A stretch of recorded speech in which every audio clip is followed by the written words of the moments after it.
आज सर्वोच्च न्यायालयामध्ये स्थानिक स्वराज्य संस्थांच्या ओबीसी आरक्षणाच्या संदर्भात सुनावणी पार पडणार आहे। स्थानिक स्वराज्य संस्थांचं आरक्षण 50% जाता कामा नये असे निर्देश सर्वोच्च न्यायालयाने दिले आणि गेल्या सुनावणीमध्ये राज्य निवडणूक आयोगाला असे निर्देश दिलेले आहेत। त्यामुळे राज्यामधील काही जिल्ह्यांमध्ये ओबीसी समाजाचे आरक्षण जाण्याची शक्यता आहे आणि त्यामुळे ओबीसी आरक्षण धोक्यात येण्यास जबाबदार कोण असा सवाल आता या निमित्ताने उपस्थित होतोय।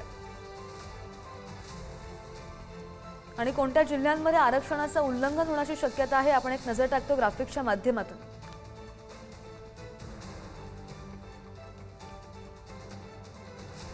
गडचिरोली, हिंगोली, वर्धा, चंद्रपूर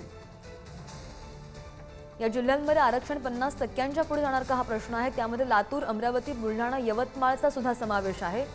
नांदेड, नाशिक, सिंधुदुर्ग। बरं, गेल्या सुनावणीमध्ये कोर्टामध्ये काय झालेलं आहे आपण पाहतोय। बांठी आयोगाच्या अहवालापूर्वीच्या परिस्थितीनुसारच महाराष्ट्रामध्ये निवडणुका होऊ शकतात असं कोर्टाचं म्हणणं होतं। ओबीसी श्रेणीमध्ये 27% आरक्षण देण्याची आयोगाच्या अहवालामध्ये शिफारस आहे असंही कोर्टाचं म्हणणं होतं। स्थानिक स्वराज्य संस्थांच्या निवडणुकांमध्ये 70% आरक्षण दिल्याचा याचिकेमधून आरोप करण्यात आला। स्थानिक स्वराज्य संस्थांच्या निवडणुकांमध्ये 50% मर्यादेपेक्षा जास्त आरक्षण देऊ नका असं सुद्धा कोर्टाने म्हटलेलं होतं।